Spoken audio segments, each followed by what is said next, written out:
My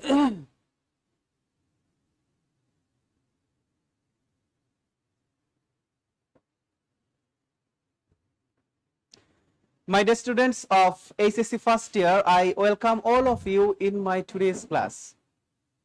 সুপ্রিয় শিক্ষার্থী, রাজশাহী কলেজের অনলাইন ক্লাসের সকালের অধিবেশনে তোমাদের সবাইকে স্বাগত জানাচ্ছি। সাথে আছি আমি অনুতোষ কুমার প্রামাণিক, প্রভাষক, হিসাব বিজ্ঞান বিভাগ। তো প্রিয় শিক্ষার্থী, আমরা জানো যে আমি ফিন্যান্স, ব্যাংকিং এবং বীমা এই বিষয়টির উপর ক্লাস নিয়ে থাকি এবং গত ক্লাসে আমরা এই বিষয়ের চতুর্থ অধ্যায় আর্থিক বিশ্লেষণ, এই আর্থিক বিশ্লেষণের উপর একটি ক্লাস নিয়েছিলাম এবং সেই ক্লাসে আমরা দেখেছিলাম যে আর্থিক বিশ্লেষণ কাকে বলে, আর্থিক বিশ্লেষণ করার যে বিভিন্ন ধরনের কৌশল বা পদ্ধতি রয়েছে, যেমন horizontal analysis, vertical analysis, ratio analysis, cash flow analysis, break even analysis, এগুলো আমরা কিন্তু বিস্তারিতভাবে পড়েছিলাম। পড়ার পরে আমরা দেখেছিলাম যে নগদ প্রবাহ বিবরণী বিশ্লেষণের ক্ষেত্রে নগদ প্রবাহ কাকে বলে, নগদ প্রবাহ কোন কোন খাত থেকে নগদ আন্তঃপ্রবাহের সৃষ্টি হয় এবং কোন কোন খাত থেকে খাতে আমাদের নগদ বহিঃপ্রবাহের সৃষ্টি হয়ে থাকে। তো আজকের ক্লাসে দেখো, আমরা মূল আলোচনায় যাবার আগে আমরা পূর্ববর্তী লেকচারটি আমরা আজকে মূল্যায়ন করে নিব শিক্ষার্থীরা। সো দেখি তোমরা কেমন পড়াশোনা করেছো। তোমাদের অনেকগুলো প্রশ্ন আছে গত ক্লাসের, আমি সেই প্রশ্নগুলোর ক্লারিফিকেশন আজকের ক্লাসে দেওয়ার চেষ্টা করব। কোনো সমস্যা নেই, আজকের ক্লাসের যদি কোনো সমস্যা থাকে অবশ্যই থাকবে, কেননা অনেক কমপ্লেক্স একটা চ্যাপ্টার। সো তোমরা অবশ্যই প্রশ্নটা করবে। দেখো, আমি যদি প্রথম প্রশ্নে চলে যাই তাহলে দেখতে পাবো, দেখো যে কোম্পানির জন্য কোন বিবরণী প্রস্তুত বাধ্যতামূলক নয়। আমি গত ক্লাসে কিন্তু ইন্টারন্যাশনাল অ্যাকাউন্টিং স্ট্যান্ডার্ডস অনুযায়ী, ইন্টারন্যাশনাল অ্যাকাউন্টিং স্ট্যান্ডার্ডস 1 এটি অনুযায়ী একটি কোম্পানির জন্য কিছু কিছু বিবরণী বাধ্যতামূলক করা হয়েছিল, যেমন ইনকাম স্টেটমেন্ট বা আয় বিবরণী, ওনার্স ইকুইটি স্টেটমেন্ট বা মালিকানা সত্ত্ব বিবরণী, তারপরে ব্যালেন্স শিট বা উদ্ধৃত পত্র, তারপরে ছিল ক্যাশ ফ্লো স্টেটমেন্ট বা নগদ প্রবাহ বিবরণী। এই চারটি বিবরণী কিন্তু একটি প্রতিষ্ঠানের জন্য অবশ্যই করতে হয়। এছাড়াও আর্থিক বিবরণী সমূহের বিভিন্ন টিকা বা ব্যাখ্যাও কিন্তু আমাদের অর্থাৎ দিতে হয়। সো প্রিয় শিক্ষার্থী, যে তোমরা এতক্ষণে নিশ্চয়ই এই প্রশ্নটার অ্যান্সার দিতে পেরেছো যে নিচের কোনটি একটি কোম্পানির জন্য তৈরি করা বাধ্যতামূলক নয়। সো আয় বিবরণী, নগদ প্রবাহ বিবরণী নাকি উদ্ধৃত পত্র? খেয়াল করো যে প্রস্তুত করা বাধ্যতামূলক নয়, অর্থাৎ প্রস্তুত না করলেও হবে। যেমন কি আছে আমাদের এখানে কার্যপত্র। সো আমাদের অ্যান্সারটা হবে কি কার্যপত্র। আমি মনে করি যে তোমাদের সকলের অ্যান্সারটা হয়েছে। এরপরে দেখো, আমরা সেকেন্ড কোশ্চেনে চলে যাব। ব্যবসায় নগদ অর্থের আগমন ঘটলে তাকে কি বলে? খুবই সিম্পল প্রশ্ন। আর মনে রাখবে যে এই যে এমসিকিউ গুলো আমি সাধারণত পড়িয়ে থাকি, এগুলো কিন্তু প্রিভিয়াস ইয়ারে আসা। সো এগুলো একটু খেয়াল করে দেখলেই তোমরা বুঝতে পারবে যে আমরা কিন্তু অবশ্যই বুঝতে পারবো প্রিভিয়াস ইয়ারে কোন টাইপের প্রশ্ন আমাদের এসেছে।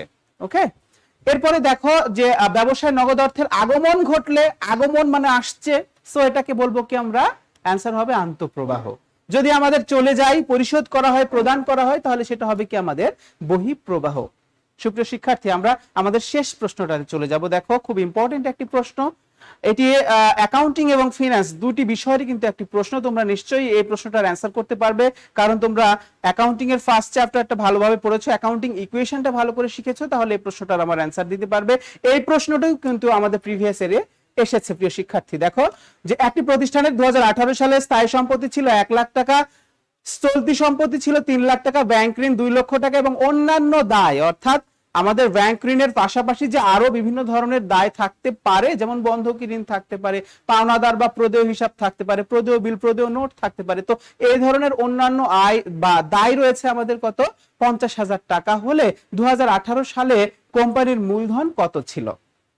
সুপ্রিয় শিক্ষার্থী, তোমরা একটু যদি খাতা কলম নিয়ে বসো তাহলে নিশ্চয়ই অঙ্কটা সমাধান করতে পারবে। দেখো, আমাদের এখানে স্থায়ী সম্পত্তি দেওয়া আছে, চলতি সম্পত্তি দেওয়া আছে এবং আমাদের দুটি এখানে কি দেওয়া আছে? দায় দেওয়া আছে। সো আমরা এখানে কিভাবে মূলধন নির্ণয় করব? তোমরা নিশ্চয়ই, আমরা একটু বোর্ডের দিকে খেয়াল করি, তোমরা নিশ্চয়ই হিসাব সমীকরণটা লক্ষ্য করেছো শিক্ষার্থী, যে আমাদের মৌলিক হিসাব সমীকরণ কি? এ সমান এল প্লাস ও ই। ঠিক আছে, এ সমান এল প্লাস ওই, এটি হলো কিন্তু আমাদের মৌলিক হিসাব সমীকরণ। ঠিক আছে, অ্যাকচুয়ালি এই হিসাব সমীকরণের আগে ছিল a ইকুয়ালস টু এল। মনে রাখবে, এটা ওই ছিল না, এটা কিন্তু এল ছিল। ঠিক আছে, প্রথমে যখন অ্যাকাউন্টিং ইকুয়েশন, মনে রাখবে যে অ্যাকাউন্টিং ইকুয়েশনটা কিন্তু মূলত এটি হচ্ছে আমেরিকার হিসাব বিজ্ঞানীগণ দিয়েছে অ্যাকাউন্টিং এ আরো শর্টকাট ওয়েতে সলভ করবার জন্য, ঠিক আছে। সো যখন ইকুয়েশনটা হয় তখন এই ইকুয়েশনটা ছিল কিন্তু a equals to a l not e, বুঝতে পেরেছো? a সমান সমান l, অর্থাৎ সম্পত্তির সমান সমান দায় হবে। এখন দায়টাকে পরবর্তীতে ভাগ করে দুই ধরনের দায় হয়েছে, একটি হলো একটি প্রতিষ্ঠানের অভ্যন্তরীণ দায়, আর একটি হলো মানে অর্থাৎ বহিস্থ বা বাহ্যিক দায়। সেক্ষেত্রে আমাদের এই এলটা ভাগ হয়ে গেছে এই দুটা অংশে, কি কি? একটা হচ্ছে এল আর একটা ওই, অর্থাৎ এই এলটা হচ্ছে আমাদের বহির্দায় আর এই ওইটা হচ্ছে আমাদের কি? আন্তঃদায়। ঠিক আছে, তোমরা জানো যে একটি প্রতিষ্ঠানের সম্পত্তির সমান সমান কি হবে? দায় প্লাস কি হবে? মালিকানা সত্ত্ব। ঠিক আছে, মালিকানা সত্ত্ব। এই সো সম্পত্তির সমান সমান দায় এবং মালিকানা সত্ত্ব যোগ করে কার সমান হবে? সম্পত্তির সমান হবে। সো আমরা যদি এই অঙ্কটা একটু সমাধান করি তাহলে দেখো কি হবে, যে একটি প্রতিষ্ঠানের স্থায়ী সম্পত্তি 1 লাখ, চলতি সম্পত্তি 3 লাখ। আরে স্থায়ী হোক বা চলতি হোক দুটাই তো আমার সম্পত্তি। সো দুটা যোগ করো, তাহলে কত আছে এখানে? 1 লাখ একটা আছে আর একটা কত আছে? 3 লাখ আছে। সো আমরা টোটাল সম্পত্তি লিখে নিলাম এখানে। লিখে নেওয়ার পরে দেখো শিক্ষার্থী, যে দায়ের দিকে যাও, দায়ের দিকে গেলে দেখবা ব্যাংক ঋণ আমাদের একটি দায়। সো এটা আছে আমাদের কত? 2 লাখ টাকা। আর আমাদের আরেকটা অন্যান্য দায় আছে কত? 50,000 টাকা। তাহলে আমি যদি এখন ক্যালকুলেশন করি, খেয়াল করে দেখো যে এখানে মোট সম্পত্তি হবে 4 লাখ। এই 4 লাখ সমান এখানে 2,50,000।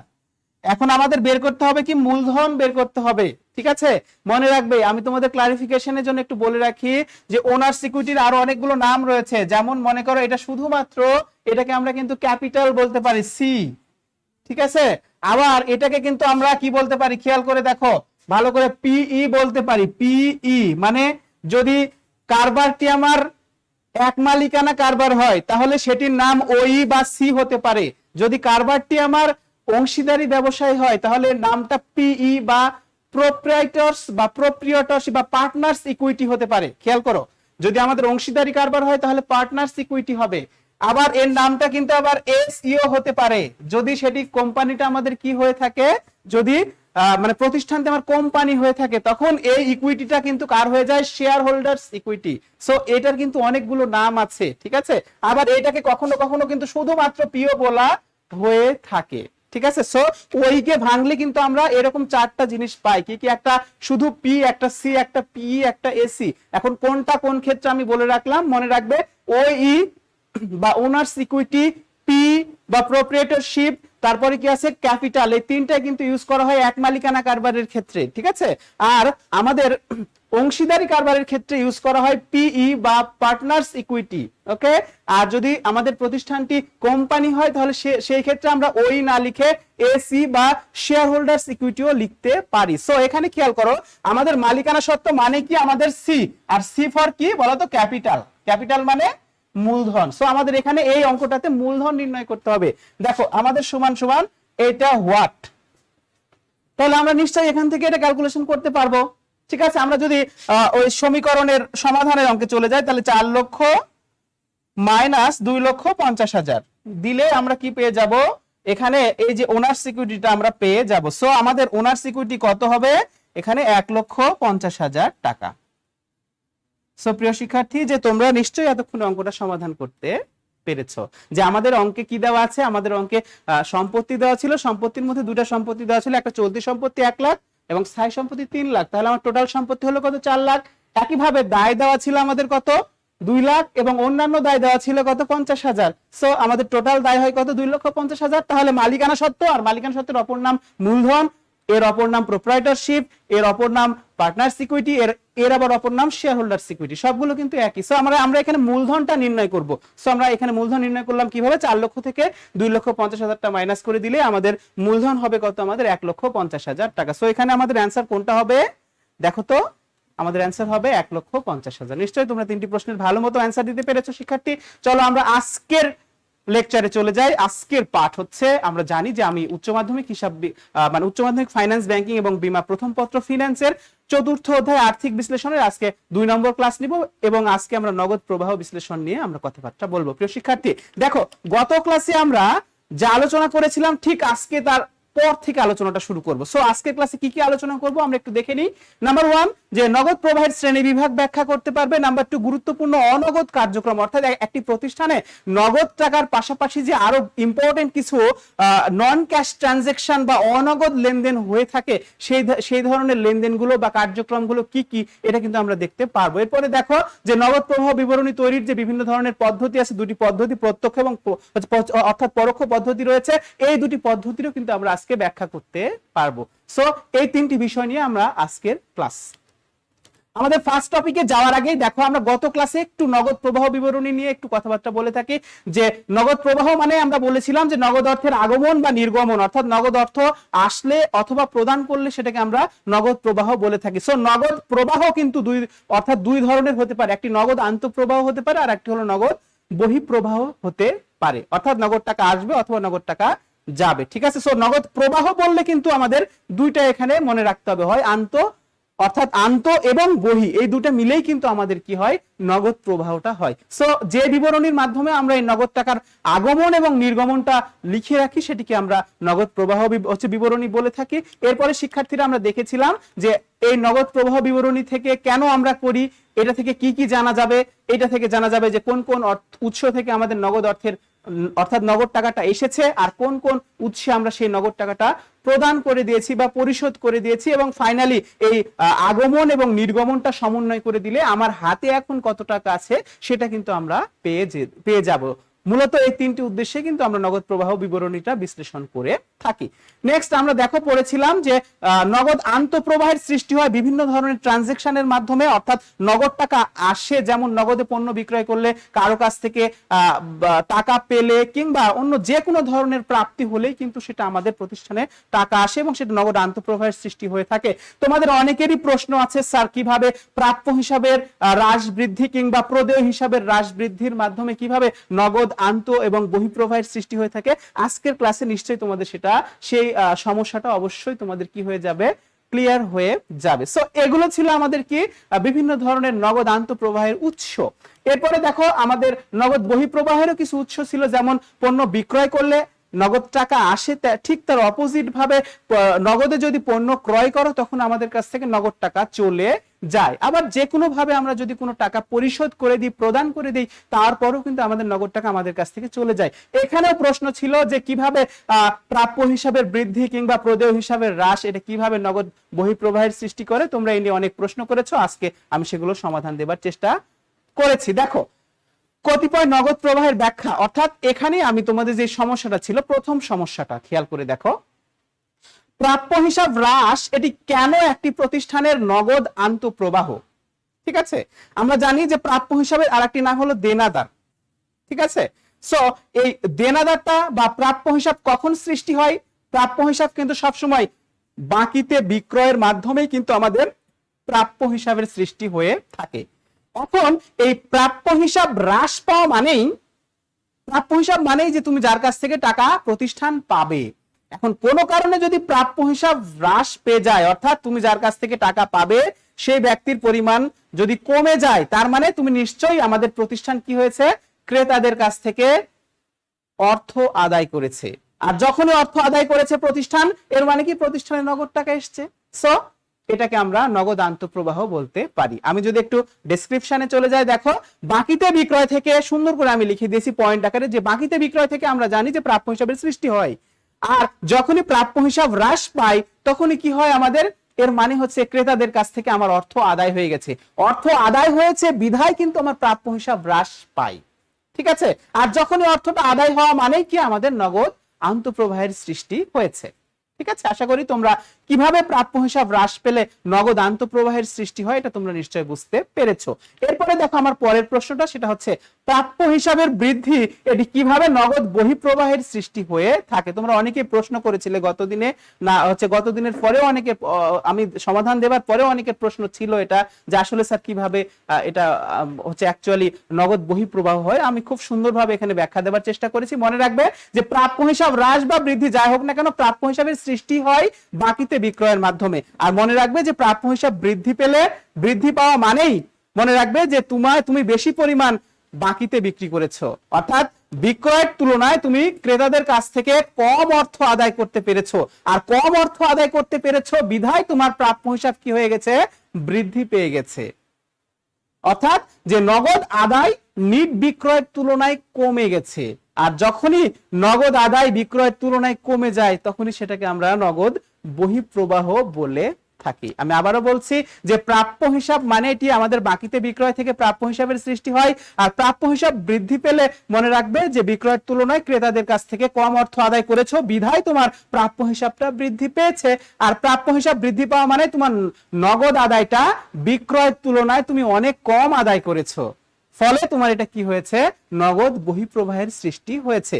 ঠিক আছে, আবার এক্ষেত্রে আরেকটা হচ্ছে লজিক আছে, যদি তুমি বাকিতে বিক্রয় না করে ওর কাছে বিক্রয় না করে অন্য আরেকজনের কাছে নগদে বিক্রয় করতে, সেক্ষেত্রে কিন্তু তুমি অবশ্যই নগদ টাকা পেতে। সো এক্ষেত্রে দেখা যাচ্ছে যে প্রাপ্য হিসাব বৃদ্ধির ফলে তোমার কাছে কোনো নগদ টাকা আসছে না, বাট তোমার সুযোগ ছিল অন্য জায়গায় বিক্রি করে নগদ টাকা পাবার। এই জন্য এটাকে, যেহেতু তুমি টাকাটা পাচ্ছ না, নিট বিক্রয়ের তুলনায় কম নগদ আদায় করেছো, সো এটাকে আমরা নগদ বহিঃপ্রবাহ বলে থাকতে পারি। ঠিক আছে, এরপরে দেখো আমাদের আর দুটো জিনিস, যে প্রদেয় হিসাব হ্রাস। আমরা জানি যে প্রাপ্য হিসাব যেমন বাকিতে বিক্রয়ের ফলে সৃষ্টি হয়, একইভাবে বাকিতে ক্রয়ের ফলে সৃষ্টি হয় প্রদেয় হিসাবের। আর প্রদেয় হিসাব হ্রাস পাওয়া মানেই যারা আমাদের কাছ থেকে, প্রতিষ্ঠানের কাছ থেকে টাকা পেত তাদেরকে টাকাটা পরিশোধ করে দিয়েছি, ফলেই কিন্তু আমাদের প্রদেয় বা দায়টা আমাদের হ্রাস পেয়েছে। আর যেহেতু আমি টাকাটা বা পাওনা অর্থটা পরিশোধ করে দিয়েছি বিধায় এটা আমাদের নগদ বহিঃপ্রবাহ। শিক্ষার্থী, তোমরা নিশ্চয়ই এটা বুঝতে পেরেছো যে প্রদেয় হিসাব মানেই আমাদের কাছ থেকে বা প্রতিষ্ঠানের কাছ থেকে কেউ টাকা পাবে, সেই পাওনা টাকা বা প্রদেয় টাকাটা যদি আমাদের কি হয়, কমে যায়, তার মানে তাকে আমরা অলরেডি প্রদান করে দিয়েছি। আর যেটা প্রদান করেছি এর মানে হচ্ছে আমার প্রতিষ্ঠান থেকে নগদ টাকা ওকে প্রদান করেছি, চলে গিয়েছে, বহির্গমন ঘটেছে, তাই এটাকে আমরা নগদ বহিঃপ্রবাহ বলে থাকি। এরপরে দেখো যে প্রদেয় হিসাব বৃদ্ধি পেলে কি হবে, খেয়াল করে দেখো। আমরা আবারও বলছি যে বাকিতে ক্রয়ের মাধ্যমে প্রদেয় হিসাবের সৃষ্টি হয়, আর প্রদেয় হিসাব বৃদ্ধি পেলে খেয়াল করে দেখো ভালো করে, যে প্রদেয় হিসাব তখনই বৃদ্ধি পাবে যখন যা পরিশোধ করা হয়েছে তার থেকে যদি তুমি ধারে ক্রয়টা বেশি করো, অর্থাৎ তুমি যদি বেশি পরিমাণ টাকা ধারে ক্রয় করো নগদের তুলনায়, তাহলেই কিন্তু তোমার প্রদেয় হিসাবটা বৃদ্ধি পায়। আর এই প্রদেয় হিসাব বৃদ্ধি পাওয়ার ফলে যতটুকু প্রদেয় হিসাব বৃদ্ধি পেল, ঠিক ততটুকু টাকা তুমি ওই পাওনাদারকে পরিশোধ না করে তোমার কাছে ধরে রেখেছো। ঠিক আছে, সো এই যে ধরে রাখলে যে টাকাটা তোমার কাছে থেকে গেল, এই জন্য এটাকে আমরা বলে থাকি কি, নগদ আন্তঃপ্রবাহ। সো প্রদেয় হিসাব বৃদ্ধি পেলে আমাদের নগদ আন্তঃপ্রবাহের সৃষ্টি হয়। নিশ্চয় স্টুডেন্টস, যে মানে তোমরা প্রাপ্য হিসাব এবং প্রদেয় হিসাবের হ্রাস বৃদ্ধির ফলে কিভাবে নগদ আন্ত এবং বহিঃপ্রবাহের সৃষ্টি হয় তোমরা এটা বুঝতে পেরেছো। অর্থাৎ অনেকেরই প্রশ্ন ছিল, আশা করি যে ক্লাসের পরে সবার প্রশ্নটার অ্যান্সার ক্লিয়ার হয়ে যাবে। ঠিক আছে, ওকে, আমরা আমাদের আজকের আলোচ্য টপিক যে নগদ প্রবাহের প্রকারভেদটা নিয়ে আমরা আজকে বিস্তারিত আলোচনা করব। প্রিয় শিক্ষার্থী, একটি প্রতিষ্ঠানের নগদ প্রবাহ বলেছি, কিন্তু নগদ আন্ত বা বহিঃপ্রবাহ কিন্তু বলি নাই। অর্থাৎ একটি প্রতিষ্ঠানের নগদ টাকার আগমন বা নির্গমন ঘটে থাকে কিন্তু আমাদের মেইনলি তিন ধরনের কাজ থেকে, এবং এই কাজগুলো কি কি, একটি হলো পরিচালন সংক্রান্ত কার্যাবলী, একটি হলো বিনিয়োগ সংক্রান্ত কার্যাবলী, এবং আরেকটি হলো অর্থ সংস্থান সংক্রান্ত কার্যাবলী। মনে রাখবে সিম্পলি যে প্রতিষ্ঠানের দৈনন্দিন ভাবে কার্য পরিচালনা করার ক্ষেত্রে যে সমস্ত নগদ টাকার আগমন বা নির্গমন বা বহির্গমন ঘটে থাকে সেগুলোকে আমরা পরিচালন সংক্রান্ত কার্যাবলী বলে থাকি। দৈনন্দিন ভাবে এগুলো সংগঠিত হয়। আর প্রতিষ্ঠানের দীর্ঘমেয়াদী ভাবে যে ক্রয় বিক্রয় গুলো সাধারণত সংগঠিত হয়, নগদ টাকার আদান প্রদান করা হয়, সেগুলোকে আমরা বিনিয়োগ সংক্রান্ত কার্যাবলী বলে থাকি। এটা অবশ্যই দীর্ঘমেয়াদী এর ইফেক্টটা হবে। আর অর্থ সংস্থান মানে এখানে কি, এখানে অবশ্যই আমাদের অর্থায়নের একটা বিষয় থাকবে, অর্থাৎ বিভিন্ন উৎস থেকে প্রতিষ্ঠান, এখানেও দীর্ঘমেয়াদে প্রতিষ্ঠান শেয়ার বিক্রয়, বন্ড বিক্রয় ইত্যাদির মাধ্যমে সে অর্থায়ন কার্যাবলীর এখানে নগদ আন্ত এবং বহিঃপ্রবাহের এখানে ব্যবস্থা থাকবে। সো নগদ প্রবাহ হতেই পারে মানে একটি প্রতিষ্ঠানে কিন্তু এই তিনটি উৎস থেকে, একটি হলো পরিচালন সংক্রান্ত কার্যাবলী থেকে নগদ প্রবাহ, একটি বিনিয়োগ সংক্রান্ত কার্যাবলী থেকে, এবং আরেকটি অর্থ সংস্থান কার্যাবলী থেকে। প্রিয় শিক্ষার্থী, আমরা এর প্রত্যেকটি উপাদান নিয়ে কিন্তু আমরা এখন আলোচনা করব। সো আমাদের ফার্স্ট আলোচনার বিষয় হচ্ছে পরিচালন সংক্রান্ত কার্যাবলী থেকে নগদ প্রবাহ।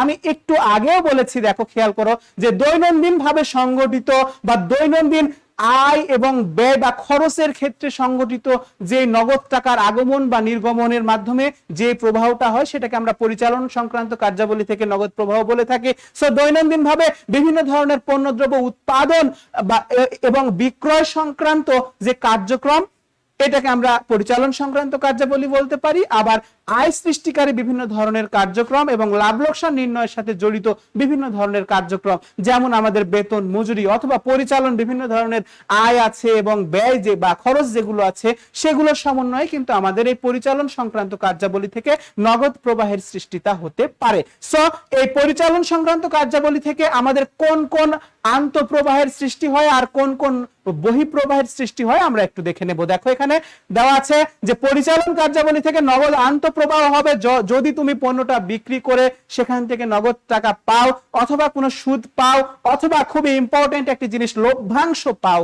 খেয়াল করো ভালো করে, এই জিনিসটার উপর খুব দৃষ্টি রাখবা যে লভ্যাংশ প্রাপ্তি, কমিশন প্রাপ্তি অথবা অন্য যে কোনো ধরনের প্রাপ্তি, অর্থাৎ দৈনন্দিন কার্যাবলীর ক্ষেত্রে যে কোনো ধরনের প্রাপ্তি কিন্তু আমাদের এই পরিচালন সংক্রান্ত নগদ আন্তঃপ্রবাহের মধ্যে চলে আসবে। অপরপক্ষে আমরা যদি নগদ বহিঃপ্রবাহের দিকে যাই তাহলে দেখতে পাবো যে সরবরাহকারীদেরকে ক্রয় বাবদ পরিশোধ, অর্থাৎ বিক্রয় করলে যেমন আমার কাছে টাকা আসে তাই আন্তঃপ্রবাহ হয়, একইভাবে ওই পণ্যটা যদি আমি অন্য কোথাও থেকে ক্রয় করে নিয়ে আসি তার বিনিময়ে আমাকে কি অবশ্যই কিছু টাকা পরিশোধ করতে হয়। সো বিভিন্ন ধরনের ক্রয়ের ক্ষেত্রে যে নগদ টাকা পরিশোধ করতে হয় সেটি বিভিন্ন ধরনের মানে কর্মীদের বেতন মজুরি অথবা বিল্ডিং এর ভাড়া, বিজ্ঞাপন অথবা অন্যান্য যে কোনো ধরনের পরিচালন ব্যয়গুলো যেগুলো বা হচ্ছে পরিচালন খরচ যেগুলো আছে এগুলো মেটানোর জন্য যে টাকাটা প্রদান করা হয়ে থাকে সবগুলোই নগদে যেটা প্রদান করা হয়ে থাকে সবগুলোই কিন্তু আমাদের পরিচালন সংক্রান্ত নগদ বহিঃপ্রবাহ। এরপর বলেছে দেখো আয়কর পরিশোধ, সুদ পরিশোধ এবং অন্যান্য পরিচালন ব্যয় বাবদ পরিশোধ। সো এই অল টাইপস অফ মনে করো যে নগদ প্রদান, এই সবগুলোই কিন্তু আমাদের এই নগদ বহিঃপ্রবাহের মধ্যে আসবে। সো প্রিয় শিক্ষার্থী, আমাদের পরীক্ষায় কিন্তু প্রশ্ন আসতে পারে যে নিচের কোনটি পরিচালন সংক্রান্ত কার্যাবলীর নগদ আন্তঃপ্রবাহ বা নগদ প্রবাহ, এইভাবে কিন্তু চারটি অপশন দেওয়া থাকতে পারে। সো আমি যদি এটাকে জিস্ট করে বলি তাহলে এরকম যে প্রতিষ্ঠানের দৈনন্দিন কার্যাবলী থেকে বা প্রতিষ্ঠান পরিচালনা সংক্রান্ত কার্যাবলী থেকে যে ধরনের নগদ টাকার আগমন বা বহির্গমন বা নির্গমন ঘটে থাকে সেটাকে আমরা পরিচালন সংক্রান্ত কার্যাবলী থেকে নগদ প্রবাহ বলতে পারি। নিশ্চয়ই তোমরা পরিচালনা সংক্রান্ত কাজটা বুঝতে পেরেছো। এরপরের আমাদের আইটেম হচ্ছে দেখো বিনিয়োগ সংক্রান্ত কার্যাবলী থেকে নগদ প্রবাহ। আমি আগেই বলেছি যে পরিচালন সংক্রান্ত যেটা আমাদের ছিল এটা কিন্তু স্বল্প মেয়াদী ছিল, এক বছরের মধ্যে সীমাবদ্ধ ছিল। অর্থাৎ এই খেয়াল করে দেখো আমাদের আগের এটা এই যে পরিচালন সংক্রান্ত কার্যাবলী কিন্তু এক বছরের মধ্যে সীমাবদ্ধ বা একটা নির্দিষ্ট হিসাবকালের মধ্যে সীমাবদ্ধ থাকে, ঠিক আছে। তো সেক্ষেত্রে গিয়ে একটা নির্দিষ্ট হিসাবকালের আয় এবং খরচ যেগুলো হয় সেগুলোর সেগুলো যদি নগদ টাকার আগমন বা বহির্গমন ঘটে তখন কিন্তু আমরা পরিচালন সংক্রান্ত কার্যাবলী থেকে নগদ প্রবাহ বলতে পারি। কিন্তু যখনই আমরা বিনিয়োগ সংক্রান্ততে যাব তখন কিন্তু আমাদের স্বল্প মেয়াদী থাকবে না, এটা অবশ্যই কি হবে দীর্ঘমেয়াদী। আর দীর্ঘমেয়াদী মানে এটা অবশ্যই this must be 2 or more than 2 years, ঠিক আছে। এটা অবশ্যই 2 থেকে বা 2 এর অধিক বছরের জন্য কিন্তু হতে হবে, অর্থাৎ মধ্য এবং দীর্ঘমেয়াদী কিন্তু এর ইফেক্টটা থাকতে হবে। সেক্ষেত্রে দেখো খেয়াল করে দেখো, মনে রাখবে যে কোনো ধরনের দীর্ঘমেয়াদী সম্পত্তি ক্রয় এবং বিক্রয় জনিত নগদ প্রবাহ যদি হয় তাহলে সেটাকে আমরা বিনিয়োগ সংক্রান্ত কার্যাবলীর মধ্যে অন্তর্ভুক্ত করতে পারি। আর একটা বিষয় হচ্ছে নগদ সমতুল্য বহির্ভূত বিনিয়োগ সংক্রান্ত নগদ প্রবাহ। এর মানে হচ্ছে যে কিছু কিছু সিকিউরিটিজ আছে, কিছু কিছু কাগজ আছে যেগুলোকে আমরা নগদ সমতুল্য বলতে পারি। নগদ সমতুল্য মানে কি, যে নগদ টাকার মতো যেগুলো, যেমন মনে করো যে তুমি ডিপিএস করে রাখছো 3 মাস মেয়াদি, ডিপিএস করে রাখছো 6 মাস মেয়াদি, তার মানে কি 3 মাস বা 6 মাস পরে তুমি কিন্তু সেটা ইজিলি ওটাকে ক্যাশে কনভার্ট করে নিতে পারবে, ক্যাশে ভাঙিয়ে নিতে পারবে। কিন্তু এই ধরনের যে বিনিয়োগ এগুলোকে কিন্তু আমরা কখনোই এই বিনিয়োগ কার্যক্রমের মধ্যে আনতে পারবো না। অবশ্যই এই নগদ সমতুল্য বহির্ভূত এর মানেই এর মেয়াদটা অবশ্যই 3 মাসের অধিক হতে হবে, ঠিক আছে, এবং সবচেয়ে ভালো সেটা 1 বছরের বেশি হলে সেই ধরনের ডিপিএস কিংবা এফডিআর বা ফিক্সড ডিপোজিট রিসিট, এগুলো সাধারণত 1 বছরের বেশি হলে কিন্তু আমাদের বিনিয়োগ সংক্রান্ত কার্যাবলীতে আসবে। কিন্তু যদি কোনো ডিপিএস বা এফডিআর বা অন্য কোনো কমার্শিয়াল পেপারস, এগুলো সাধারণত কিন্তু 1 বছরের জন্য করা হয়ে থাকে। কিন্তু এই এফডিআর বা ডিপিএস এটা যদি 1 বছরের মধ্যে বা এফডিআরটা যদি 3 মাস 6 মাসের মধ্যে থাকে, সেই ধরনের বিনিয়োগকে কিন্তু আমি কখনোই আমার বিনিয়োগ সংক্রান্ত কার্যাবলীর মধ্যে দিতে পারবো না, কেননা এর মেয়াদই হচ্ছে 3 থেকে 6 মাস। আমার বিনিয়োগ সংক্রান্ত কার্যাবলীর মধ্যে আসতে হলে অবশ্যই এটা মেয়াদ মোর দ্যান 1 ইয়ার্স হতে হবে, 1 বছরের বেশি অবশ্যই হতে হবে। ঠিক আছে, এরপরে দেখো বলেছে যে যে কোনো ধরনের ঋণ প্রদান এবং ঋণ আদায়, সেটা যে মেয়াদে আমি করি না কেন, এটা কোনো ফ্যাক্ট না। সো ঋণ প্রদান এবং আদায় করলে সেটাকে আমরা এই বিনিয়োগ সংক্রান্ত কার্যাবলীতে আমরা অন্তর্ভুক্ত করতে পারবো। সো এটার বেসিক কথাটাই হচ্ছে যে দীর্ঘমেয়াদে প্রভাব বিস্তার করে এইরূপ নগদ আদান প্রদানই হচ্ছে আমাদের অর্থাৎ আমাদের এখানে বিনিয়োগ সংক্রান্ত কার্যাবলীর মধ্যে অন্তর্গত। সো এই বিনিয়োগ সংক্রান্ত কার্যাবলীর আন্তঃপ্রবাহ কোনগুলো হবে দেখো, যে কোনো ধরনের স্থায়ী সম্পত্তি বিক্রয় করলে তুমি অবশ্যই টাকা পাবে। সো স্থায়ী সম্পত্তি কোনগুলো, যে মনে করো যে আসবাবপত্র, যন্ত্রপাতি, জমি, ঠিক আছে, প্ল্যান্ট, মেশিনারি, এই সবগুলো কিন্তু দালান কোঠা, সবগুলো আমাদের স্থায়ী সম্পত্তি। সো এই স্থায়ী সম্পত্তি বিক্রয় করলে তোমার কাছে নগদ টাকা আসবে। যদি নগদে বিক্রি করো তাহলে আমার এই বিনিয়োগ সংক্রান্ত কার্যাবলী থেকে নগদ আন্তঃপ্রবাহের সৃষ্টি হবে। ঠিক আছে, অপরদিকে যদি এই স্থায়ী সম্পত্তিগুলোই তুমি কখনো ক্রয় করো, তাহলে নিশ্চয়ই তোমার কি হবে, সেটা তোমার কাছ থেকে নগদ টাকা চলে যাবে বা নগদ বহিঃপ্রবাহের সৃষ্টি হবে। ঠিক আছে, আবার খেয়াল করে দেখো, অন্য প্রতিষ্ঠানে বিনিয়োগকৃত সিকিউরিটিজ বিক্রয়, এটা বলার আগে তুমি ডান দিকে একটু খেয়াল করে দেখো যে অন্য প্রতিষ্ঠানে শেয়ার, বন্ড বা ডিবেঞ্চার ক্রয়, অর্থাৎ আমি যদি আমাদের প্রতিষ্ঠান যদি অন্য কোনো প্রতিষ্ঠানের শেয়ার, বন্ড বা ডিবেঞ্চার ক্রয় করে বা বিনিয়োগ করে, এগুলো ক্রয় করা মানেই কিন্তু বিনিয়োগ করা। সো এই ধরনের বিনিয়োগ যদি করে তাহলে নগদ টাকা আমাদের কাছ থেকে চলে যায়, বিধায় এটা হচ্ছে আমাদের নগদ বহিঃপ্রবাহ। কিন্তু ওই বিনিয়োগটা যদি আমি নির্দিষ্ট সময়ের আগে বা নির্দিষ্ট সময়ের পরে ওই বিনিয়োগটা যদি আমি আবার ভাঙিয়ে নিই বা ফেরত দিয়ে দিই অথবা এটা বিক্রয় করে দিই, তখন আমাদের কাছ থেকে আবার টাকা আসে, তখন সেই টাকাকে আমরা বলে থাকি অন্য প্রতিষ্ঠানে বিনিয়োগকৃত সিকিউরিটিজ বিক্রয়। সো সেই বিক্রয়ের টাকাটা আসে, তাই এটা আমাদের আবার কি হয়ে যায়, নগদ আন্তঃপ্রবাহ হয়ে যায়। প্রিয় শিক্ষার্থী, এরপর দেখো বলেছে যে অন্য প্রতিষ্ঠানে প্রদত্ত ঋণের আসল আদায়। খেয়াল করে দেখো ডান পাশে অন্য প্রতিষ্ঠানকে প্রদত্ত ঋণ। সো এই ঋণ প্রদান যদি মানে করো তুমি, তখন সেটা কি আমাদের কাছ থেকে নগদ টাকা চলে যায়, বিধায়টি নগদ বহিঃপ্রবাহ। কিন্তু ওই ঋণের যদি তুমি আসলটা আদায় করো, ঋণের সুদ কিন্তু নয়, ঋণের সুদ আদায় হলে কিন্তু সেটা আমাদের পরিচালন সংক্রান্ত কাজ। ঠিক আছে, কিন্তু ওই ঋণের আসল টাকাটা যদি তুমি আদায় করো, তখন সেটা কি তোমার কাছে নগদ টাকা আসে, বিধায় ওটি তখন হয়ে যায় নগদ আন্তঃপ্রবাহ। কিন্তু যখনই ওই ব্যক্তিকে বা অন্য কোনো প্রতিষ্ঠানকে তুমি ঋণ প্রদান করো, তখন কিন্তু সেটা হয়ে যায় তোমার কি নগদ বহিঃপ্রবাহের অংশ। প্রিয় শিক্ষার্থী, তোমরা নিশ্চয়ই যে বিনিয়োগ সংক্রান্ত কার্যাবলী থেকে নগদ প্রবাহটা ভালোভাবে আয়ত্ত করতে পেরেছো। এরপরে দেখো আমাদের 3 নাম্বার যেটি বিষয়, সেটি হচ্ছে অর্থ সংস্থান সংক্রান্ত কার্যাবলী থেকে নগদ প্রবাহ। অর্থাৎ একটি প্রতিষ্ঠানকে বিভিন্ন দীর্ঘমেয়াদে বিভিন্ন অর্থাৎ শেয়ার, বন্ড কিংবা সংরক্ষিত তহবিল বা অগ্রাধিকার শেয়ার ইস্যু, এই ধরনের বিভিন্ন তহবিল থেকে কিন্তু তাকে অর্থায়ন কার্যক্রমটা সচল রাখতে হয়। তো মনে রাখবে যে অর্থায়ন কার্যক্রমটা mainly depends on the equity capital of any company, অর্থাৎ যে কোনো ধরনের প্রতিষ্ঠানের বা কোম্পানির ইকুইটি মূলধনের বা যে আমাদের শেয়ার হোল্ডার্স ইকুইটি রয়েছে, সেইখানে হ্রাস বৃদ্ধির সাথে কিন্তু সবসময় রিলেটেড হবে। অর্থাৎ অর্থায়ন সংক্রান্ত কার্যাবলীটা সাধারণত আমাদের এই মূলধনের ইকুইটি মূলধনের হ্রাস বৃদ্ধি জনিত নগদ প্রবাহ হয়ে থাকে। এছাড়া শেয়ার হোল্ডারদের লভ্যাংশ প্রদানের মাধ্যমে কিন্তু আমাদের অর্থায়ন সংক্রান্ত কার্যাবলী সম্পাদন হয়ে থাকে। এবং মনে রাখবে যে দীর্ঘমেয়াদী যে কোনো ধরনের ঋণ গ্রহণ এবং তার পরিশোধ জনিত সকল কিছু আমাদের কি হবে, এই অর্থায়ন কার্যাবলীর অন্তর্ভুক্ত হবে। সো অর্থায়ন কার্যক্রম থেকে কোনগুলো আমাদের নগদ আন্তঃপ্রবাহ একটু খেয়াল করে দেখো। হচ্ছে প্রিয় শিক্ষার্থী, যদি আমরা আমাদের প্রতিষ্ঠানের শেয়ার ইস্যু বা শেয়ার বিক্রয় করে থাকি, তাহলে নিশ্চয়ই আমাদের কাছে নগদ টাকা আসবে। সো এটা আমাদের নগদ আন্তঃপ্রবাহ হবে।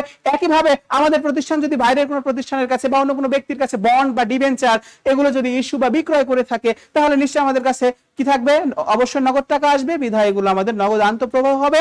আর নগদ বহিঃপ্রবাহের ক্ষেত্রে কি হবে দেখো, যদি আমার প্রতিষ্ঠানের ওই যারা শেয়ার কিনেছে, যারা শেয়ার হোল্ডার ছিল, তাদেরকে যদি আমি লভ্যাংশটা প্রদান করে থাকি, তখন সেই ধরনের লভ্যাংশ প্রদানটা হবে কিন্তু আমাদের কি নগদ বহিঃপ্রবাহ। কোন খাতের? অর্থায়ন সংক্রান্ত খাতের নগদ বহিঃপ্রবাহ হবে। প্রিয় শিক্ষার্থী, একটা জিনিস কিন্তু সবসময় মনে রাখবে যে একটু আগে বলেছি লভ্যাংশ প্রাপ্তি আর লভ্যাংশ এখানে দেখলাম প্রদান। সো লভ্যাংশ প্রাপ্তি হলে কিন্তু সেটা আমার পরিচালন সংক্রান্ত কার্যাবলী, বাট লভ্যাংশ যখনই আমি প্রদান করে দেব তখনই কিন্তু এটা আমাদের হবে কি অর্থায়ন সংক্রান্ত কার্যাবলী। ঠিক আছে, একইভাবে ডিবেঞ্চার বা বন্ড যখন আমরা ইস্যু করেছিলাম বা বিক্রি করেছিলাম, সেই বন্ডের বা ঋণের টাকাটা যদি পরিশোধ করে দিই তাহলে সেটা আমাদের কি হবে? নগদ বহিঃপ্রবাহ হবে। প্রিয় শিক্ষার্থী, এগুলোই আমাদের অর্থায়ন সংক্রান্ত কার্যাবলী। তো মোটের উপর আমি তিনটা কথা বললাম, সেটি হচ্ছে যে পরিচালন সংক্রান্ত, বিনিয়োগ সংক্রান্ত এবং অর্থায়ন। সো পরিচালন মানে প্রতিষ্ঠানের দৈনন্দিন প্রয়োজন মেটাবে, বিনিয়োগ মানে প্রতিষ্ঠানের দীর্ঘমেয়াদী প্রয়োজন মেটাবে, আর অর্থায়ন মানে মনে রাখবে যে এর সাথে কে জড়িত? অবশ্যই আমাদের ইকুইটি ক্যাপিটাল বা মালিকানার সত্ত্ব এর সাথে কিন্তু জড়িত থাকবে। ঠিক আছে, তো এটাই ছিল আমাদের মানে আজকের হচ্ছে নগদ প্রবাহের শ্রেণী বিভাগ। প্রিয় শিক্ষার্থী, এখন আমরা একটি তোমাদের কুইক কুইজ নিয়ে নিচ্ছি, অর্থাৎ তোমরা বুঝতে পেরেছো কি পারোনি আমরা একটু দেখব। দেখো তো প্রিয় শিক্ষার্থী, যে আমি কিন্তু অনেক কথা বলে ফেলেছি এর মধ্যে, এই প্রশ্নটার অ্যান্সার দিতে পারো তুমি? শেয়ার ক্রয় ও শেয়ার বিক্রয় কোন ধরনের কাজ? একটু খেয়াল করে দেখো, শেয়ার ক্রয় এবং শেয়ার বিক্রয় এটি কোন ধরনের কাজ? অর্থাৎ আমাদের একটি প্রতিষ্ঠান XYZ লিমিটেড, এই প্রতিষ্ঠান যদি শেয়ার ক্রয় করে তাহলে কি ধরনের কাজ হয়, আর এই প্রতিষ্ঠান যদি শেয়ার বিক্রি করে তাহলে কোন ধরনের কাজ হয়? প্রিয় শিক্ষার্থী, তোমরা নিশ্চয়ই এতক্ষণ অ্যান্সার করে দিয়েছো যে শেয়ার ক্রয় মানে এটা বিনিয়োগ সংক্রান্ত কাজ, আর শেয়ার বিক্রয় মানে এটি অর্থায়ন সংক্রান্ত কাজ। মনে রাখবে, অন্য প্রতিষ্ঠানের শেয়ার ক্রয় করা মানে সেই প্রতিষ্ঠানে আমি টাকাটা বিনিয়োগ করে রাখছি, সো এটা আমাদের বিনিয়োগ সংক্রান্ত কাজ। কিন্তু যখন আমাদের প্রয়োজনে, প্রতিষ্ঠানের প্রয়োজনে শেয়ারটা বিক্রি করবে, শেয়ার ইস্যু করবে, তার মানে প্রতিষ্ঠানের মূলধন ঘাটতি আছে, তখন মূলধন সংগ্রহ করার জন্য শেয়ারটা ইস্যু বা বিক্রি করে থাকে। এর মানে এই শেয়ার মূলধনের সাথে আমাদের ওনার সিকিউরিটি জড়িত আছে, সো এটা আমাদের এক ধরনের অর্থায়ন সংক্রান্ত কাজ। নিশ্চয়ই তোমরা শেয়ার ক্রয় এবং শেয়ার বিক্রয় এটি কোনটি কোন ধরনের কাজ এটি তোমরা বুঝতে পেরেছো। ওকে, আমরা আমাদের নেক্সট টপিকে চলে যাব। দেখো, আমরা ইতিমধ্যে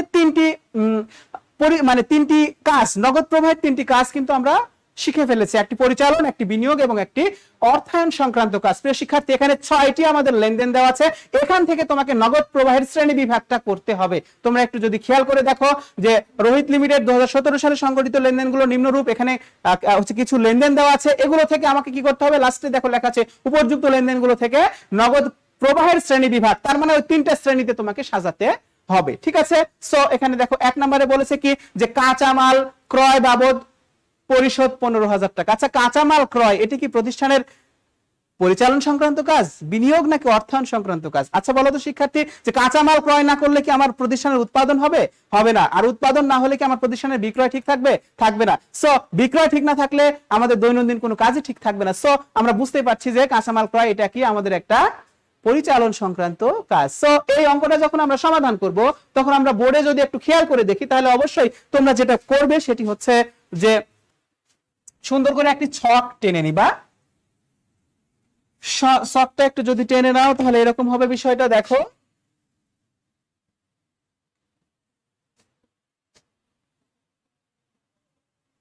প্রথমে আমরা এখানে বিবরণ লিখব, তারপরে টাকা, তারপরে টাকা।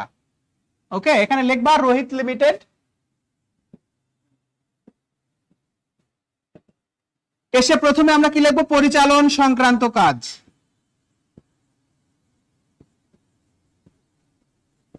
পরিচালন সংক্রান্ত কাজ, তাহলে কি কি? 1 নাম্বার দেখলাম কাঁচামাল ক্রয়, লিখবা এখানে কাঁচামাল ক্রয়। তাহলে কাঁচামাল ক্রয় কত হাজার টাকা আছে? দেখো তো 15,000 টাকা আছে, এখানে ইনার কলামে 15,000 লিখে দিলাম। তারপরে আর কি কি আছে আমরা যদি স্লাইডের দিকে খেয়াল করে দেখি, দেখো যে ব্যাংক হতে ঋণ গ্রহণ, তাহলে ব্যাংক থেকে ঋণ নেওয়া এটা কিন্তু আমাদের নিশ্চয়ই এটা সচরাচর বা দৈনন্দিন ভাবে হয় না, তার মানে এটা আমাদের পরিচালন কার্যাবলী নয়। তাহলে এটা কোন ধরনের কার্যাবলী? বিনিয়োগ নাকি অর্থায়ন? একটু খেয়াল, একটু জাস্ট তোমার মস্তিষ্কের মধ্যে একটু দিয়ে রাখো। এরপরে দেখো মোটর গাড়ি ক্রয়। সো মোটর গাড়ি কি মানে গাড়ি কি আমরা 1 বছরের জন্য ক্রয় করে থাকি? অবশ্যই এটা দীর্ঘমেয়াদে। সো দীর্ঘমেয়াদে যে কোনো ধরনের স্থায়ী সম্পত্তি ক্রয় সেটা কি আমাদের হয় বিনিয়োগ সংক্রান্ত কাজ। তারপরে দেখো কর্মচারীদের বেতন প্রদান, এটা কি দৈনন্দিন ভাবে দিতে হয়? প্রতি মাসে মাসে দিতে হয়। সো এইটা আমাদের একটা পরিচালন সংক্রান্ত। সো কত নম্বর এটা? 4 নাম্বার। কি আছে? বেতন। বেতন কত টাকা দিয়েছি? দেখো 12,000 টাকা। এরপরে দেখো শিক্ষার্থী যে যন্ত্রপাতি ক্রয় দীর্ঘমেয়াদী, সো এটা পরিচালন নয়। এরপরে ছিল শেয়ার বিক্রয়, এটা আমাদের পরিচালন নয়। সো আমরা এটা যোগ করে যদি দিই তাহলে 15 আর 12 কত হয়? 27,000 টাকা। এটা হচ্ছে কি আমাদের পরিচালন সংক্রান্ত কাজ। এরপরে আমরা চলে যাব বিনিয়োগ সংক্রান্ত। দেখো বিনিয়োগ সংক্রান্ত কাজ, তাহলে বিনিয়োগ সংক্রান্ত কাজের মধ্যে বিনিয়োগ সংক্রান্ত কাজ মানে মনে রাখবে যে দীর্ঘমেয়াদী ইফেক্ট থাকবে। কি কি আছে? 3 নাম্বার দেখো মোটর গাড়ি ক্রয়। মোটর গাড়ি ক্রয় কত টাকা? মোটর গাড়ি ক্রয় করেছি কত আমরা? 50,000 টাকা। এরপরে খেয়াল করে দেখো যে আমরা যন্ত্রপাতি ক্রয় করেছি 5 নম্বরে, যন্ত্রপাতি ক্রয়, যন্ত্র ক্রয়। তাহলে যন্ত্রপাতি ক্রয় করেছি কত টাকা দিয়ে? 3 লক্ষ টাকা দিয়ে। ওকে, তাহলে এই দুটো যোগ করে দাও, তাহলে কত হয়? 3,50,000। এই দুটো কিন্তু আমাদের দেখো যে পরিচালন সংক্রান্ত কাজও আমরা নির্ধারণ করেছি, বিনিয়োগ সংক্রান্ত কাজও নির্ধারণ করে ফেললাম। ঠিক আছে, তাহলে আমাদের সামনে আর কি কি আছে? আর একটা, সেটা হচ্ছে অর্থায়ন সংক্রান্ত কার্যাবলী। সো আমি যদি এখানে নিচে একটু লিখে দিই অর্থায়ন সংক্রান্ত কাজ, অর্থায়ন সংক্রান্ত, তাহলে অর্থায়ন সংক্রান্ত কি কি দেখো আমাদের দেওয়া আছে। আমি বলেছিলাম যে যেটার সাথে দীর্ঘমেয়াদী ঋণ গ্রহণ এবং মালিকানা সত্ত্ব বা মালিকের মূলধন জড়িত থাকে সেই ধরনের তহবিলকে আমরা কি বলে থাকি? অর্থায়ন সংক্রান্ত কাজ বলে থাকি। তাহলে 2 নাম্বার দেখো ব্যাংক হতে ঋণ গ্রহণ, ঋণ গ্রহণ। সো ঋণ গ্রহণ কত টাকা আমরা এখানে দেখেছি? 1 লক্ষ টাকা, এখানে লিখবে 1 লক্ষ। তারপরে দেখো আমাদের এখানে লাস্টে আছে শেয়ার বিক্রয়। সো এই শেয়ার বিক্রয়টা যদি দেখো তাহলে শেয়ার বিক্রয় কত টাকা আমাদের? 4 লক্ষ টাকা। সো এই দুটো আমাদের কি অর্থায়ন সংক্রান্ত কাজ। এখানে কত হবে? 4 আর 1 5 লক্ষ। সো প্রিয় শিক্ষার্থী, যে আমরা কিভাবে একটি মানে লেনদেনগুলো থেকে আমাদের কিভাবে পরিচালন, বিনিয়োগ এবং অর্থায়ন সংক্রান্ত কাজগুলোকে আলাদা করতে হয় এটা কিন্তু জাস্ট দেখানোর চেষ্টা করেছি। আমি কিন্তু এখানে নগদ আন্ত বহিঃপ্রবাহ একই সাথে দেখিয়ে দিয়েছি। ঠিক আছে, আমি কিন্তু এখানে তোমাদেরকে নগদ আন্ত বহিঃপ্রবাহ আলাদা আলাদা করতে বলিনি। আমি জাস্ট বলেছি যে এখান থেকে তোমরা একটু বাছাই করো যে কোনগুলো পরিচালন, কোনগুলো আমাদের অর্থায়ন, কোনগুলো বিনিয়োগ সংক্রান্ত কাজ। দেখো আমি সুন্দর করে এখানে পরিচালন সংক্রান্ত কাজ, বিনিয়োগ সংক্রান্ত কাজ এবং অর্থায়ন সংক্রান্ত কাজটা কি ইন্ডিকেট করে দিয়েছি। সো এখানে এই পার্টটার মূল উদ্দেশ্য হচ্ছে যে তোমরা বুঝতে পারছো কিনা, তোমরা ইন্ডিকেট বা আইডেন্টিফাই করতে পারছো কিনা যে কোনটি আমাদের কি ধরনের কার্যাবলী। তোমাদের বইতে অনেক উদাহরণ দেওয়া আছে, তোমরা একটু সেখান থেকে দেখে দেখে কোনটি আমাদের পরিচালন সংক্রান্ত, কোনটি বিনিয়োগ এবং কোনটি অর্থায়ন সংক্রান্ত কাজের মধ্যে পড়ে সেগুলো অবশ্যই পড়ে নিবে প্রিয় শিক্ষার্থী। দেখো আমরা পরবর্তীতে আমরা আমাদের নেক্সট আইটেমে চলে যাব। দেখো খুব ইম্পর্টেন্ট একটি জিনিস, সেটি হচ্ছে গুরুত্বপূর্ণ হচ্ছে অনগদ কার্যক্রম, অর্থাৎ নন ক্যাশ ফ্লো যেটা আছে সেটাই। ঠিক আছে, নন ক্যাশ ট্রানজেকশন। তো খেয়াল করে মনে রাখবে যে একটি প্রতিষ্ঠানে আমরা জানি যে আধুনিক হিসাব বিজ্ঞান, আমি যদি হিসাব বিজ্ঞানের কথা বলি, হিসাব বিজ্ঞান ছাড়া কিন্তু আমি ফাইন্যান্সের কথা আসতে পারি না। ঠিক আছে, সো আধুনিক হিসাব বিজ্ঞান কিন্তু সবসময় অ্যাক্রুয়াল বেসিসের উপর নির্ভর করে থাকে। তোমরা মনে রাখবে, তোমরা নিশ্চয়ই আগে পড়েছো হচ্ছে অ্যাকাউন্টিং এ পড়েছো যে হিসাব নিকাশের দুটো ভিত্তি আছে। হিসাব বিজ্ঞানের ভিত্তি কিন্তু দুতরফা দাখিলা পদ্ধতি বা ডাবল এন্ট্রি সিস্টেম, কিন্তু হিসাব নিকাশের পদ্ধতি কিন্তু দুইটা আছে। একটা হচ্ছে অ্যাক্রুয়াল বেসিস বা বকেয়া ভিত্তি, আর আরেকটি হচ্ছে নগদান ভিত্তিতে ট্রানজাকশন। ঠিক আছে, অর্থাৎ আমাদের হিসাব নিকাশের ভিত্তি বকেয়া ভিত্তি, আর আরেকটা কি আমাদের নগদান ভিত্তি। আধুনিক হিসাব বিজ্ঞান কিন্তু সবসময় বকেয়া ভিত্তিকে ফলো করে, অর্থাৎ হিসাব বিজ্ঞান যে কেবলমাত্র নগদ ট্রানজাকশন নিয়ে কাজ করবে এটা কিন্তু নয়। ঠিক আছে, হিসাব বিজ্ঞান বোথ নগদ এবং অনগদ বা বাকি এই দু ধরনেরই কিন্তু ট্রানজাকশন নিয়ে কাজ করে থাকে। সো একটি প্রতিষ্ঠানের নগদ ট্রানজাকশন ছাড়াও আরো যে অন্যান্য ট্রানজাকশন হতে পারে, নগদ এবং বাকি এই দুটো ছাড়াও যে আরো অন্যভাবে লেনদেন হতে পারে, সেগুলো কিন্তু আমাদের প্রতিষ্ঠানের ক্ষেত্রে বিভিন্ন ধরনের গুরুত্বপূর্ণ প্রভাব বিস্তার করে থাকে। সেই ধরনের গুরুত্বপূর্ণ অনগদ কার্যক্রমের মধ্যে এখানে খেয়াল করে দেখো 1 নম্বরে বলেছে যে শেয়ার ইস্যুর বিনিময়ে স্থায়ী সম্পত্তি ক্রয়। খেয়াল করে দেখো এখানে কিন্তু নগদ টাকা জড়িত নাই, আবার এখানে কিন্তু টাকাটা ধারে বা বাকিতেও নাই। তাহলে কিভাবে আছে? একটার বিনিময়ে আর একটা ক্রয় করেছে, অর্থাৎ শেয়ার ইস্যুর বিনিময়ে কি করছে? এরা স্থায়ী সম্পদ ক্রয় করছে, ফলে আমাদের প্রতিষ্ঠানের সম্পদ বেড়েছে, অপরপক্ষে প্রতিষ্ঠানের শেয়ার মূলধনও কিন্তু বেড়েছে।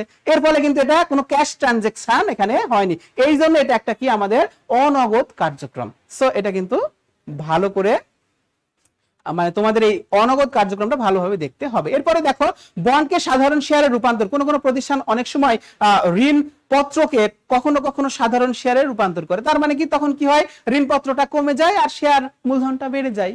ঠিক আছে, এইভাবে কিন্তু ট্রানজাকশনটা হতে পারে। এরপরে দেখো পুরাতন স্থায়ী সম্পত্তির বিনিময়ে নতুন স্থায়ী সম্পত্তি ক্রয়, অর্থাৎ আমরা যদি বলি যে তাহলে অর্থাৎ আমাদের কাছে যেমন একটা পুরাতন টিভি দিয়ে আমরা নতুন টিভি হচ্ছে ক্রয় করতে পারি, এই ধরনের বিনিময়ের মাধ্যমে কিন্তু আমরা কখনো কখনো সম্পত্তিটা ক্রয় করতে পারি। এরপর দেখো বোনাস শেয়ার ইস্যু, এই বোনাস শেয়ার ইস্যুর মাধ্যমে কিন্তু একটি প্রতিষ্ঠানের ট্রানজাকশন বা লেনদেন হতে পারে। ঠিক আছে, এরপরে দেখো যে মুনাফা থেকে সাধারণ সঞ্চিতিতে স্থানান্তর, জাস্ট নিট লাভ থেকে একটা অ্যামাউন্ট আমরা সাধারণ সঞ্চিতিতে স্থানান্তর করে দিলাম, এটাও কিন্তু আমাদের নন ক্যাশ ট্রানজাকশন। সো এগুলো কিন্তু একটি প্রতিষ্ঠানের ক্যাশ না, কিন্তু বাট এগুলোর গুরুত্ব কিন্তু একটি প্রতিষ্ঠানে অনেক বেশি। সো এগুলোই আমরা সাধারণত একটি প্রতিষ্ঠানের অনগদ কার্যক্রমের মধ্যে দেখে থাকি। এরপরে দেখো আমাদের যেটি হচ্ছে আলোচ্য বিষয়, সেটি হচ্ছে নগদ প্রবাহ বিবরণী প্রস্তুতকরণ। অর্থাৎ একটি নগদ প্রবাহ বিবরণী প্রস্তুত করতে হলে সেখানে আমি কোথা কোথা থেকে বা কোন কোন সোর্স থেকে আমি ইনফরমেশনটা পেতে পারি। মনে রাখবে যে এই নগদ প্রবাহ বিবরণী তৈরি করতে গেলে তিনটি উৎস এখানে ব্যবহার করা হয়। একটি হচ্ছে তুলনামূলক উদ্ধৃতপত্র, একটি হলো চলতি আয় বিবরণী এবং আরেকটি হলো অতিরিক্ত তথ্য। অর্থাৎ আমি যখনই নগদ প্রবাহ বিবরণী তৈরি করব তখন সেই পরিচালন, বিনিয়োগ এবং অর্থায়ন কার্যক্রমগুলো আমাদের এই তুলনামূলক উদ্ধৃতপত্র বা যেখানে আমাদের সম্পত্তি দায় এবং মালিকানা সত্ত্ব থাকে সেখান থেকে আমি পেতে পারি কিছু তথ্য। আবার কিছু তথ্য আমরা চলতি আয় বিবরণী বা income statement, multiple step income statement, সেখান থেকে আমরা পেতে পারি। আবার কিছু আমাদের অ্যাডিশনাল তথ্য দেওয়া থাকতে পারে। সো এই তিনটা খাত থেকে কিন্তু আমরা কি করতে পারি, নগদ প্রবাহ বিবরণী তৈরি করার প্রয়োজনীয় তথ্যটা পেতে পারি। প্রিয় শিক্ষার্থী, দেখো এরপরে যে একটি নগদ প্রবাহ বিবরণী তৈরি করতে গেলে কোন কোন ধাপ আমরা অনুসরণ করব। প্রথম ধাপটা হচ্ছে যে তোমার প্রতিষ্ঠানের প্রারম্ভিক নগদ তহবিল এবং সমাপনী নগদ তহবিল, এই দুটার মধ্যে ডিফারেন্সটা তোমাকে ক্যালকুলেশন করে নিতে হবে যে আসলে তোমার নগদ টাকা বেড়েছে কি বাড়েনি। ঠিক আছে, তাহলে ফার্স্টে তোমাকে কি করতে হবে, যে নগদ অর্থের হ্রাস বা বৃদ্ধি এটি নির্ণয় করে নিতে হবে। নাম্বার 2, তোমাকে পরিচালন কার্যক্রম থেকে নগদ প্রবাহ নির্ণয় করতে হবে, যেভাবে আমরা করলাম এখানে ঠিক ওইভাবে আমাদের কিন্তু নগদ প্রবাহটা নির্ধারণ করে নিতে হবে। ঠিক আছে, এরপরে নাম্বার 3 হচ্ছে বিনিয়োগ কার্যক্রম থেকে আমাদের নগদ প্রবাহটা নির্ণয় করতে হবে এবং অর্থায়ন কার্যক্রম থেকে নগদ প্রবাহ। অর্থাৎ প্রথমে আমরা নগদ টাকার হ্রাস বা বৃদ্ধি অথবা প্রারম্ভিক এবং সমাপনী জেরের মধ্যে পার্থক্যটা অর্থাৎ নির্ণয় করে রাখবো। নির্ণয় করে নেওয়ার পরে আমরা পরিচালন, বিনিয়োগ এবং অর্থায়ন কার্যক্রম থেকে আলাদা আলাদা ভাবে আমরা নগদ প্রবাহটা নির্ণয় করব। নির্ণয় করে দেখতে পাবে এই তিনটা, এই 2, 3 এবং 4, এই তিনটা যদি তুমি একটু সমন্বয় করো তাহলে দেখবে যে পরিমাণ টাকা তোমার বের হবে অ্যামাউন্টে, ঠিক সেই পরিমাণ টাকা 1 নম্বরের হ্রাস বা বৃদ্ধির সাথে মিলে যাবে। অর্থাৎ 2 নম্বর এখানে হবে, দেখো 5 নম্বরে যে ধাপ 2 থেকে 4 পর্যন্ত তিনটি কার্যক্রমের নগদ প্রবাহের যোগফল যদি তুমি নির্ণয় করো তাহলে দেখবে যে 1 এর নগদ প্রবাহের হ্রাস বৃদ্ধির সমান হয়ে যাবে। ঠিক আছে, তারপরে কি করব, এই নগদ অর্থের হ্রাস বৃদ্ধির সাথে প্রারম্ভিকটা যোগ করলে আমরা কি করব, যোগফলটা সমাপনী জেরের সমান হয়ে যাবে। আর যে সমস্ত আইটেম আমাদের অনগদ থাকবে সে সমস্ত অনগদ আইটেম গুলোকে আমরা নিচে টাকার অঙ্ক সহ একটা তালিকা করে নিচে আমরা প্রদর্শন করে দেব। এটি কিন্তু আমাদের এই পদ্ধতিতে কিন্তু আমরা নগদ প্রবাহটা বা একটি নগদ প্রবাহ বিবরণীটা তৈরি করতে পারবো। ঠিক আছে, তো হচ্ছে প্রিয় শিক্ষার্থী, দেখো এই নগদ প্রবাহ তৈরি পদ্ধতিকে আমরা সাধারণত দুটি ভাগে ভাগ করতে পারি। একটি হচ্ছে প্রত্যক্ষ পদ্ধতি এবং আরেকটি হচ্ছে আমাদের পরোক্ষ পদ্ধতি।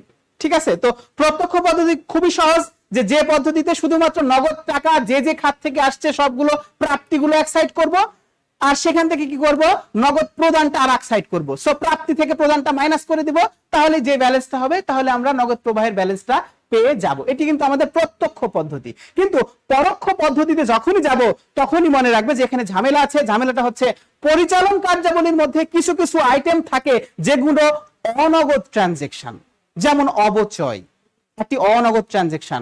আবার নিট মুনাফা থেকে সঞ্চিতিতে স্থানান্তর একটি কিন্তু মানে অনগদ বা নন ক্যাশ ট্রানজেকশন। সো এই ধরনের এই আয় বিবরণীর পরিচালন সংক্রান্ত কার্যাবলীকে আমার কি করতে হবে, অবশ্যই নগদ টাকায় কনভার্ট করতে হবে। এই জন্য পরোক্ষ পদ্ধতিটা আমাদের কিন্তু সবচেয়ে একটু জটিল এবং বোঝার একটি বিষয়। দেখো আমরা যদি পরোক্ষ পদ্ধতিতে যাই, সেই পরোক্ষ পদ্ধতিতে কিন্তু সব সময় আমাদের খেয়াল রাখতে হবে যে নিট আয়ের মধ্যে কিছু মানে অনগদ ব্যয়গুলো থাকে এবং অনগদ আয় থাকে। সেই আয় ব্যয় সমূহকে সমন্বয় করার পরে আমরা কিন্তু সেখান থেকে পরিচালন কার্যাবলী থেকে আমরা নগদ প্রবাহটা পেতে পারি। দেখো আমরা যদি মানে পরোক্ষ পদ্ধতি ব্যবহার করি তাহলে সেক্ষেত্রে পরিচালন কার্যক্রম থেকে সৃষ্ট নগদ প্রবাহ নির্ণয় করার যে পদ্ধতিটা সেটা আমরা আমি এখানে একটি ছকের মাধ্যমে দেখিয়েছি। দেখো শিক্ষার্থী, যে বিবরণ নিট আয়ের সাথে যোগ আর নিট আয় থেকে বিয়োগ কি কি হবে খেয়াল করে দেখো। যদি চলতি সম্পদ, বিভিন্ন ধরনের চলতি সম্পদ যেমন বিবিধ দেনাদার, প্রাপ্য নোট, প্রাপ্য বিল, মজুদ পণ্য, অগ্রিম খরচ ইত্যাদি চলতি সম্পদগুলো যদি হ্রাস পায় তাহলে সেটা কি হয়, নিট আয়ের সাথে যোগ হয়। আর এই চলতি সম্পদগুলো যদি বৃদ্ধি পায় তাহলে নিট আয় থেকে বিয়োগ হয়ে যাবে।